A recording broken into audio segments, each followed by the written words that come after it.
के बाद ये प्रॉपर्टी कौन संभालेगा, हमारे जाने के बाद ये कौन संभालेगा, कौन देखेगा।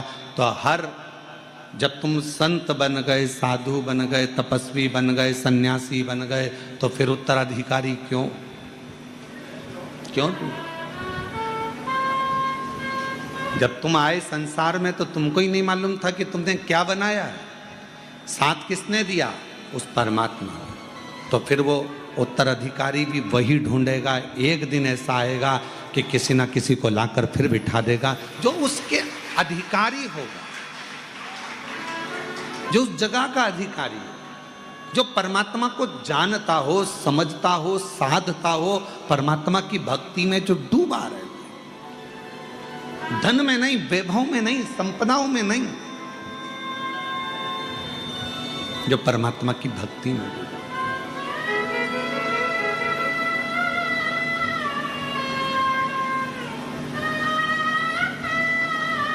और आज के ज़माने में कोई कहे तुमसे कि तुम ये सब छोड़ दो, हम नहीं छोड़ सकते। हम घर में रहकर भगवत भजन कर कर, भगवत नाम लेकर, भगवत मंत्र का जाप कर कर, चाहे राम जपेंगे, चाहे कृष्ण जपेंगे, चाहे शिव जपेंगे, चाहे हम श्री शिवाय नमस्तुभ्यम जपेंगे, पर हमारे परमात्मा को हम भजकर परमात्मा के होंगे और परमात्मा हमारा होगा।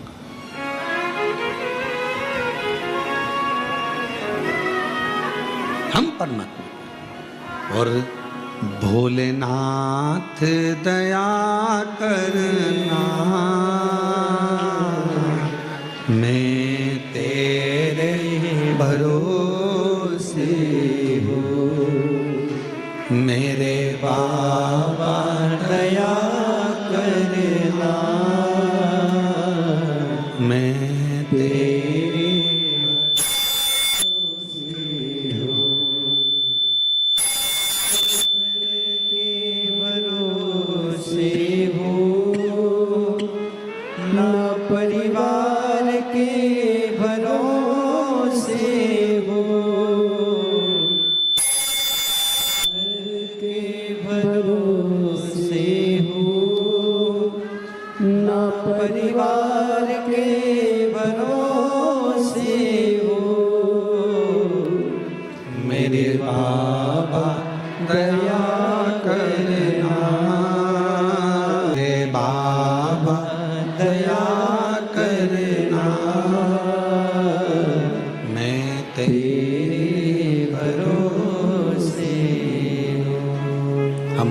आश्रित होकर, उसको अपना बनाकर, अपन उसके होकर अपने जीवन को सार्थक बनाएंगे।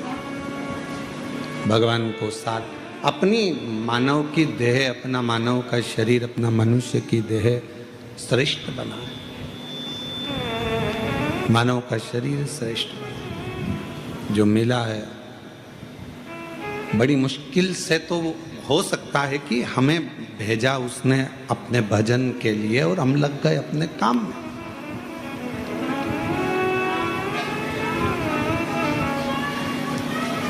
हम मानते हैं कि घर संभालो, परिवार संभालो, कुटुंब संभालो, रिश्ते संभालो, नाते संभालो, सब कुछ संभालो, पर साथ में उस परमात्मा का भजन भी बहुत जरूरी है।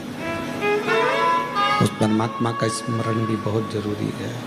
मंत्र जाप भी बहुत जरूरी है, कीर्तन भी बहुत जरूरी है, स्मरण भी बहुत जरूरी है, भगवत भजन भी बहुत जरूरी है।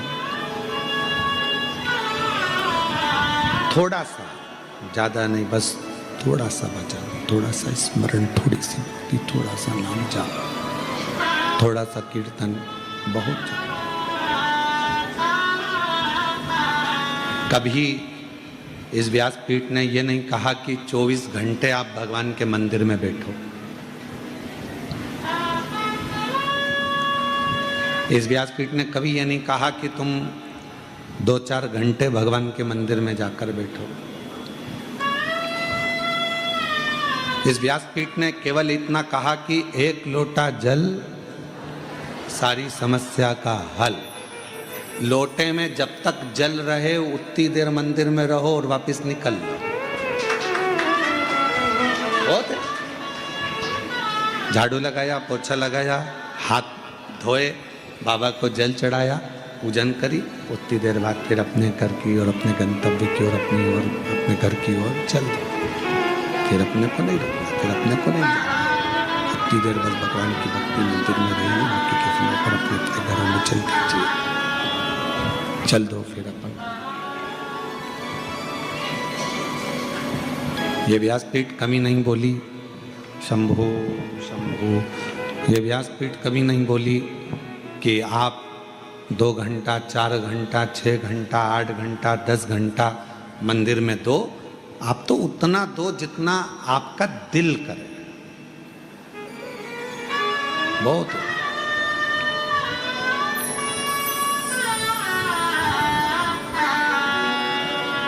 एक स्मरण में एक चरित्र आता है कि पहले जब शादियां होती थी, आज भी शादी में ये देखा जाता था कौन सी चीज कहाँ की प्रसिद्ध है। अब तुम्हारे उधर ऐसा होता है कि नहीं होता? हमारे इधर तो बहुत ही, मध्य प्रदेश में जरा मालवा क्षेत्र में, हमारे क्षेत्र में होता है। क्यों साहब, बैंड बाजा कहाँ का लाना है छोरे की शादी में? लड़के की शादी है, बैंड कहाँ का करना है? कहा साहब वहाँ का बैंड बड़ा प्रसिद्ध है, अपन तो वहाँ का कर कर लाएंगे। चलो ठीक है। हलवाई, कैटरिंग, भोजन कहाँ का अच्छा है? कहा साहब वहाँ का भोजन अच्छा है, वहाँ का हलवाई अच्छा है, तो अपन वहाँ का हलवाई लाएंगे। ठीक है। लाइट सिर पे लेके चलते हैं, लाइट कहाँ की अच्छी है? तो कहा साहब वो उधर की लाइट अच्छी है। आप जितने बैठे हो ना, तुम्हारे भी गांव का कुछ ना कुछ अच्छा है।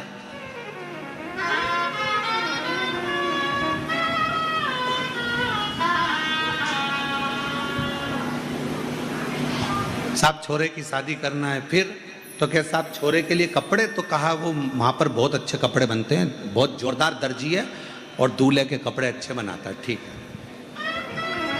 फिर कहा घोड़ी जिस पे दूल्हा बैठेगा, घोड़ी वो कहाँ की अच्छी है? तो कहा साहब वहाँ की घोड़ी जोरदार है, बहुत जोरदार घोड़ी है, एकदम बढ़िया नाचे कूदे और अच्छी चले। बस तो फिर अब घोड़ी वहाँ की करो। बैंड वाले के यहाँ गए, बैंड बुक कर लिया। लाइट वाले के यहाँ गए, लाइट बुक कर ली। हलवाई के यहाँ गए, हलवाई बुक कर लिया। कैटरिंग वाले के यहाँ गए, कैटरिंग की व्यवस्था बुक कर ली। कपड़े वाले के यहाँ गए, बोलो कपड़े बुक कर लिए। अब पहुंचे घोड़ी वाले के। हमने सुना है तुम्हारी घोड़ी बहुत जोरदार है। हाँ साहब, सब जगह प्रसिद्ध है। तो हमारे लड़के की शादी है, तो हमको तुम्हारी घोड़ी चाहिए। दे दूंगा, मना नहीं है, दे दूंगा। पर पहले मुझे बताओ कि लड़का कैसा है? तो उन्होंने कहा हम घोड़ी लेने आए कि छोरी लेने आए? हम तो यहाँ घोड़ी लेने आए, तुम पहले बताओ लड़का कैसा है? तो उन्होंने कहा अच्छा जोरदार है। फोटो दिखा दिया उन्होंने मोबाइल में, कहने लगे साहब जी लड़के का फोटो है नहीं जोरदार बढ़िया? कहने लगे हाँ साहब बहुत जोरदार। तो कहा कि अब घोड़ी? तो कहा घोड़ी तो मैं दे दूंगा, घोड़ी तुम्हारी बुक भी कर लूंगा, पर दिक्कत एक है लड़के का, इसलिए पूछ रहा हूं कि घोड़ी मेरी 3 बार बहुत उचकती है, पूरी शादी में 3 बार उचकेगी। अगर लड़का समझदार होगा तो घोड़ी को पकड़ के रखेगा, संभाल के रखेगा, वरना वो घोड़ी इसके हाथ पैर तोड़ देगी।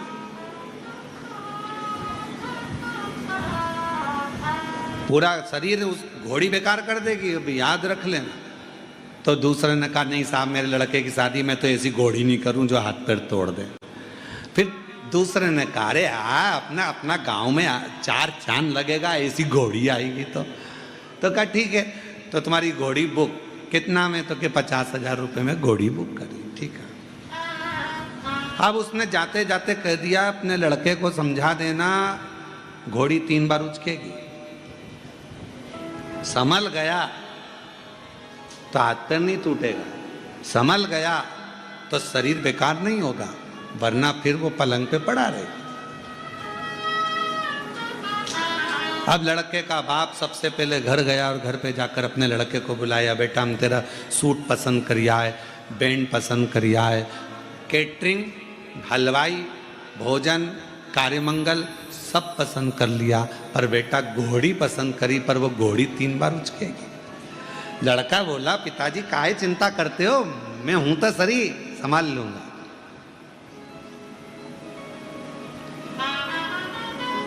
और जो घोड़ी पर बैठा दूल्हा,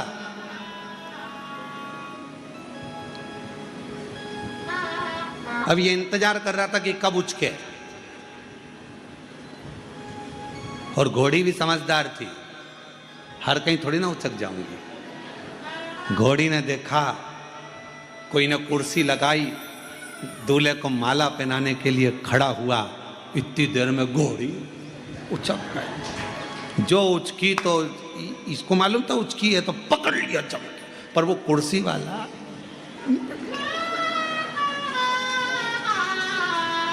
फिर इसने विचार करा, अरे साहब बेचारे को लग गई, हमारा यही जी था, हमारे यहाँ की हमारे रिश्तेदार था और उसको लग गई साहब, घोड़ी उचक गई। फिर आगे गए तो ये सोचा घोड़ी अब उचकेगी, पर घोड़ी समझदार थी, हर कहीं नहीं उचकती थी। फिर उसने देखा कि 3-4 आगे नाच रहे थे, 3-4 पीछे नाच रहे थे, उचक गई। आगे वाले को भी पटक दिया, पीछे वाले को भी पटक दिया। अब तीसरी बारी थी और घोड़ी ने देखा कोई नहीं है, सब इधर उधर है। इतना में घोड़ी जोच की जम के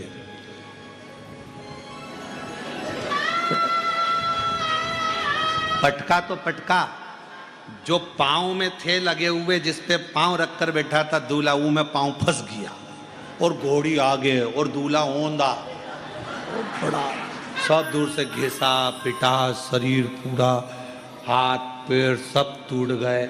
शादी होने वाली थी, घर में पट्टा पट्टी बांध के पूरा पड़ा हुआ था घोड़ी।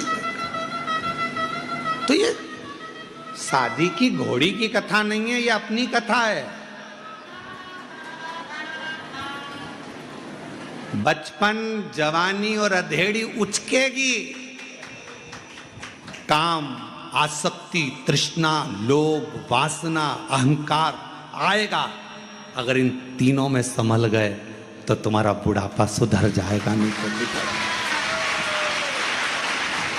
बिगड़ गए। उचके अहंकार, ये उम्र जब जब आती है, बचपन आता है तो उचकता है, मैं ये कर दूंगा, मैं वो कर दूंगा, मैं ये कर दूंगा। जवानी आती है तो उचकता है। अहंकार में इतना तेज मत उचक जाना कि तुम्हारा बुढ़ापा बिगड़ जाए। इसलिए याद रखना कि बारात की घोड़ी पर बैठो तो थोड़ा संभाल कर बैठना, जिससे तुम्हारी जिंदगी अच्छी चले, तुम्हारा जीवन अच्छा चले, श्रेष्ठ चले।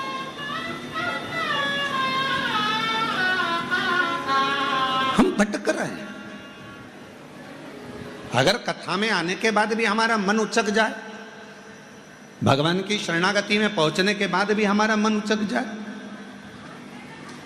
इतने बड़े संत, साधु, सन्यासी, तपस्वी, साधक, महात्मा, महंत, संत बन गए और फिर विचार करें कि मेरा गादी पर बैठेगा कौन। मतलब तुम्हें अभी भी प्रॉपर्टी की चिंता है, अपने हर चीज की चिंता लगी हुई है, इसको कौन संभालेगा, उसको कौन संभालेगा। तो तुमसे तो अच्छा एक साधारण सा रिक्शा चलाने वाला मेहनत करता है, 100 रुपए कमाता है, परिवार का पालन करता है और रिक्शे पर भी चैन की नींद लेता है, नो टेंशन, कोई चिंता नहीं। कल का कल देखा जाएगा, जो होगा। किसने देखा कल, किसको मालूम है? तुमको नहीं मालूम था कि यहाँ कथा हो रही है, तुमको नहीं, तुमने तो टिकट कर, क्योंकि इतनी जल्दी तो रिजर्वेशन भी नहीं मिल सकता जितनी जल्दी तुम्हारे, तुमको मालूम, तुम तो चल दी, तुम्हारा टिकट हो गया, तुम तो चल दी बढ़िया कि अपन कथा में नहीं, अपन तो कुबेरेश्वर धाम जा रहे हैं, अपन तो बाबा के धाम जा रहे हैं। तुम तो आ गए, तुम्हें मालूम ही नहीं था, पर बाबा ने तुमको लाकर यहाँ बिठा दिया, किसी को यजमान बनाकर बिठा दिया, किसी को यहाँ बिठा दिया। ये तो उसकी कृपा है, उसकी उदारता, उसकी करुणा है, ये उसकी दया है। किसको मालूम कहाँ जाना है, कौन को मालूम।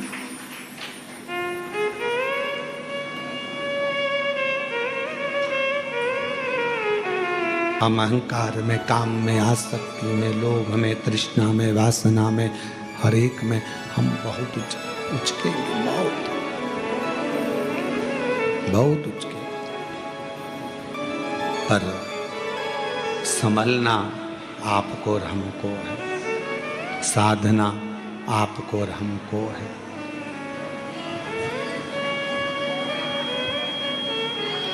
और जब आप और हम संभलें, साधें, तो फिर हमारा बाकी का जो जीवन है वो श्रेष्ठ निकल सकता है। बाकी का उस जीवन को हम श्रेष्ठ बना सकते हैं। कथा कह रही है भगवान शिव का, माँ जगत जननी जगदम्बा अम्बा माँ पार्वती जी का प्रागट्य हिमालय राज के घर में हुआ माँ सती के जाने के बाद।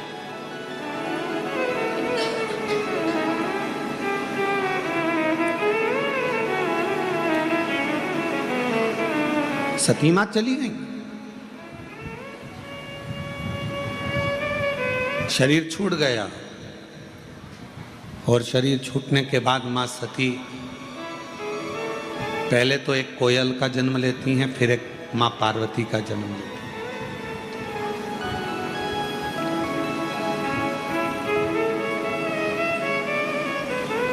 माँ जगत जननी पार्वती के रूप में प्रकट हुई।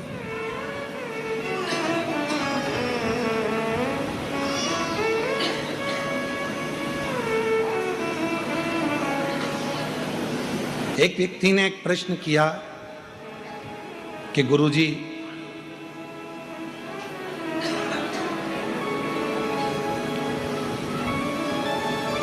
हिमालय राज्य की बेटी का नाम पार्वती, क्या मां पार्वती का नाम संपूर्ण विश्व के शांति को, पोषण को, विश्व भरण को, संपूर्ण विश्व के पेट भरने को जागृत करता है? यदि हम देवी भागवत पढ़ें और देवी भागवत का स्मरण करें या शिव महापुराण की कथा का स्मरण करें, तो केवल माँ पार्वती का नाम, गौरी शंकर, गौरा पार्वती, भगवान देवाधिदेव महादेव के साथ जब हम माँ पार्वती के नाम का उच्चारण करते हैं, केवल माँ पार्वती के नाम का उच्चारण, तो आप महसूस करेंगे कि आपके अंदर एक अलग से ऊर्जा, एक अलग से बल आपके शरीर में आ रहा है।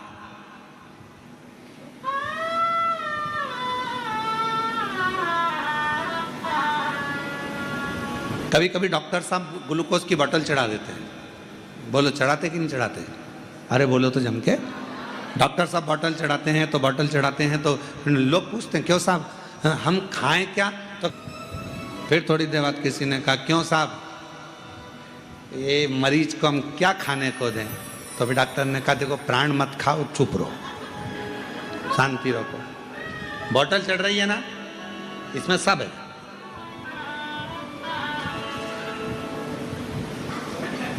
इस बोतल में सब कुछ है, चिंता मत करो। फिर कोई मिलने आया,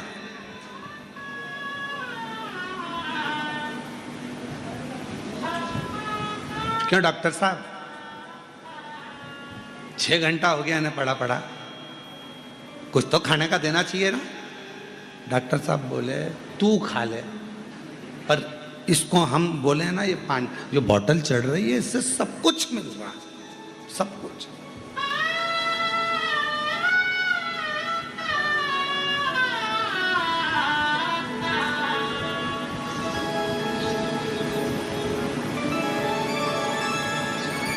फिर एक व्यक्ति आया, समझदार था, पढ़ा लिखा था, अच्छा था। उसने देखा साहब तुम्हारे शरीर में जब से ये तुम घर से चले थे जब बहुत बीमार दिख रहे थे, पर ये बोतल लगने के बाद तुम्हारा शरीर में एनर्जी दिख रही है, बल दिख रहा। दूसरे ने कहा इसने तो कुछ खाया ही नहीं है और तुम कह रहे हो कि इसके शरीर में एनर्जी दिख रही है, बल दिख रहा है। और दूसरा समझदार था, उसने कहा ये जो बोतल है, इस बोतल में जो पानी है वो पानी पूरे शरीर को पेट भर देता है, ऊर्जा दे देता है, एनर्जी दे देता है, भोजन की जरूरत नहीं पड़ने देता, वो शरीर को संभाले रखता, कमजोरी दूर कर देता। और यही है भगवान शंकर ने देखा जब पूरा विश्व भूख से बिलख रहा था, अन्न नहीं था, पूरी पृथ्वी के अन्न को पृथ्वी ने अंदर समाहित कर लिया था। समाहित। शिवजी ने कहा, शंकर भगवान को लगा, भगवान शंकर के मन में आया, शिवजी के मन में आया, भगवान शंकर को लगा कि ये संसार के लोग भूखे मर जाएंगे, प्राण छूट जाएगा, शरीर चला जाएगा इनका।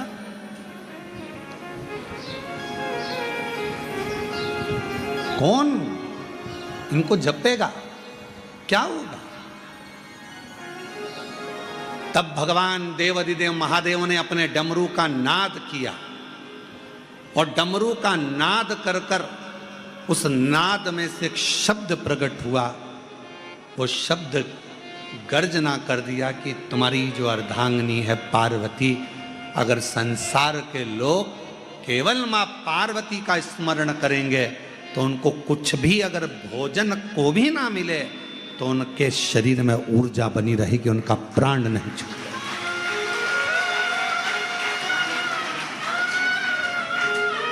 मां पार्वती स्वयं अन्नपूर्णे सदा पूर्णे शंकर प्राणवल्लभ, भगवान शिव की प्रियता, आनंदता, भगवान शंकर की प्रसन्नता, भगवान शिव की एक आनंदता।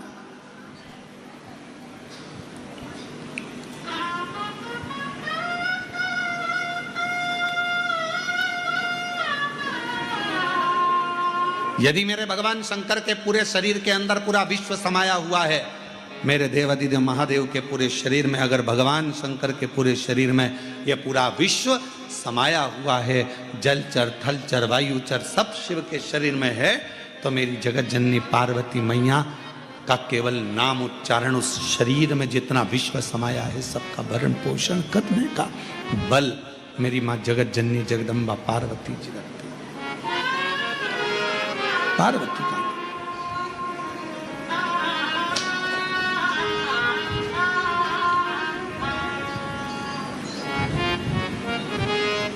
चार नवरात्रे होते हैं। कितने? 4। 2 नवरात्रे गुप्त होते हैं, 2 नवरात्रे तुम्हारे सामने आते हैं, एक चैत्री एक शरदी। ये श्राद्ध विराम हो जाएगा, फिर नवरात्रे प्रारंभ हो जाएंगे, शरदी नवरात्रे प्रारंभ। क्यों भैया? कभी किसी ने पूछा कि 4 नवरात्रे होते हैं?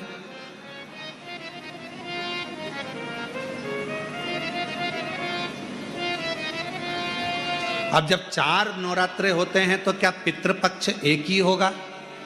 जम के बोलो जरा। पितृपक्ष भी 4 ही बार आता।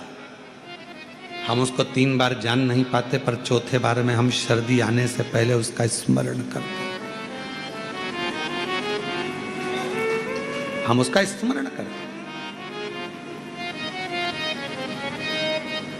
हमारी जवानी, हमारी अधेड़ी और हमारा बुढ़ापा, 4 अवस्था में यह नवरात्रे की जो साधना होती है, नवरात्रे में जो आराधना होती है, जो नवरात्रे में माँ आद्य शक्ति दुर्गा भवानी माँ पार्वती की पूजन होती है, माँ गोरा के रूप में, चंद्रघंटा के रूप में, स्कंद के रूप में, कुष्मांडा के रूप में, माँ कात्यायनी के रूप में, माँ कालरात्रि के रूप में, जब हम माँ आद्य शक्ति की आराधना करते हैं